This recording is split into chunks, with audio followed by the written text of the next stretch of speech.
Bienvenue dans ce tutoriel sur les écrans et les groupes d'écran avec BOS. À travers une petite application, nous verrons ensemble comment mettre en œuvre ces deux outils avec le logiciel. Pour insérer un écran, on se rend dans l'explorateur de projet, puis clique droit sur écran, puis clique gauche sur insérer et là s'ouvre la fenêtre des attributs de l'écran. À partir de cette fenêtre, nous allons pouvoir paramétrer l'écran avant de le créer. On peut par exemple écrire la description de l'écran, ce qui correspond à un commentaire. Qui nous indique ce à quoi va servir l'écran. On peut régler la largeur et la hauteur de l'écran ainsi que son emplacement. Donc ici on veut créer une en-tête et on choisira donc une hauteur de 150 et l'emplacement par défaut. Dès que le paramétrage de l'écran est fini, nous pouvons cliquer sur OK pour valider nos modifications et créer l'écran.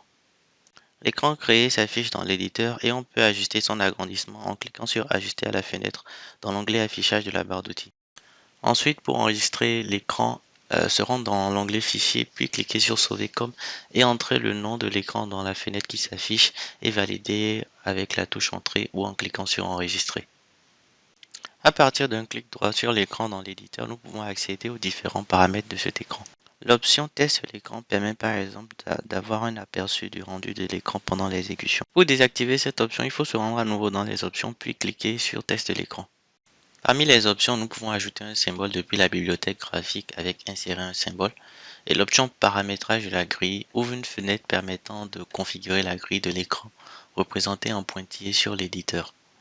Avec la touche Entrée ou en cliquant sur OK, on valide les paramètres de la grille.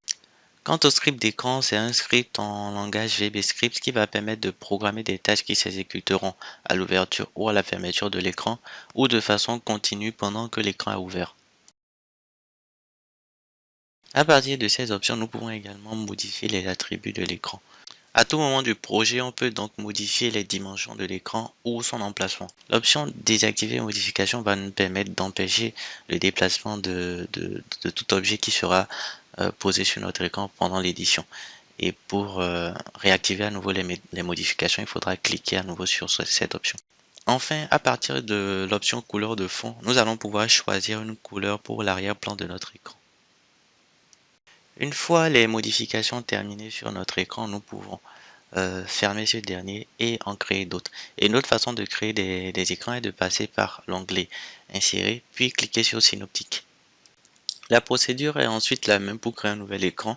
Le second écran que nous allons créer est un écran de navigation. En largeur, nous allons donc le mettre à 250 pixels et en hauteur à 930 pixels. Quant à son emplacement, il sera 150 pixels plus bas que le bord supérieur de la fenêtre d'exécution pour éviter qu'il chevauche le premier écran. Pour ce nouvel écran, nous allons choisir de mettre une couleur de fond grise par exemple. On peut ensuite sauvegarder notre écran en passant par le raccourci CTRL+S et là on va le nommer navigation. En passant par la même méthode, nous allons ensuite créer un écran template qui pourra nous servir de modèle pour d'autres écrans. Cet écran sera de 1670 pixels en largeur et 930 pixels en hauteur. Nous positionnerons l'écran 150 pixels plus bas que le bord supérieur et 250 pixels à droite du bord gauche. Nous allons ensuite sauvegarder cet écran sous le nom template. Et pour pouvoir créer un nouvel écran basé sur le même modèle, il faudra dans un premier temps ouvrir l'écran template sur l'éditeur, puis aller dans l'onglet Fichier de la barre d'outils, cliquer sur Sauver comme, puis l'enregistrer sous le nom de notre choix. Ici par exemple, nous allons créer un écran main qui sera basé sur le modèle du template. L'écran main est créé comme prévu avec les mêmes paramètres que le template et nous pourrons retrouver l'ensemble des écrans créés dans le dossier écran de notre explorateur de projet. BOS permet de tester la disposition d'un ou plusieurs écrans sans passer par une exécution. Pour cela, il faut ouvrir les écrans concernés dans l'éditeur, ici par exemple l'entête, la navigation et le main, et se rendre dans l'explorateur de projet. Il faut ensuite faire un double-clic dans l'option Disposition pour voir comment ces écrans s'agencent. Si la disposition d'un ou plusieurs écrans ne nous convient pas, on peut modifier manuellement l'emplacement des écrans concernés et sauvegarder pour enregistrer les modifications. Voyons ensuite ensemble comment mettre en œuvre des groupes d'écran avec BOS.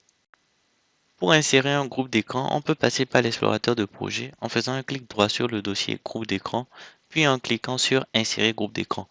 Ou on peut passer par l'onglet Insérer de la barre d'outils en cliquant sur Groupe écran. Dans les deux cas, une boîte de dialogue s'ouvre nous permettant de nommer notre groupe d'écran et d'y ajouter les écrans qui formeront le groupe. Ici, nous nommons notre groupe Startup et nous y ajoutons les écrans en tête, main et navigation. Il faudra ensuite cliquer sur OK pour valider. Nous pourrons ensuite retrouver ce groupe d'écran dans le dossier groupe d'écran de l'explorateur de projet et afficher l'ensemble des écrans appartenant à ce groupe. À partir d'un clic droit sur un groupe d'écran, nous pouvons modifier ses paramètres ou le supprimer. Nous pouvons aussi le définir comme démarrage, c'est-à-dire définir le groupe comme vue initiale au lancement de l'application. Nous pouvons retrouver cette option dans l'onglet Projet de la barre d'outils en cliquant sur Viewer, puis en sélectionnant la vue de démarrage dans la liste déroulante. Cette vue de démarrage qui peut être aussi bien un groupe d'écran qu'un simple écran. À partir des paramètres de cet écran, nous pouvons également configurer l'apparence de notre fenêtre de simulation en choisissant les éléments qui s'affichent ou pas, donc le titre, le bouton réduire, agrandir ou la case de fermeture. Nous pourrons ensuite tester l'application en commençant tout d'abord par fermer tous les écrans ouverts dans l'éditeur, puis en cliquant sur le bouton Run ou en appuyant la touche F5. Et voilà, notre application se lance avec comme vue de démarrage le groupe d'écran Startup composé de l'entête, de la navigation et de l'écran main. Merci d'avoir suivi ce tutoriel, au revoir et à la prochaine.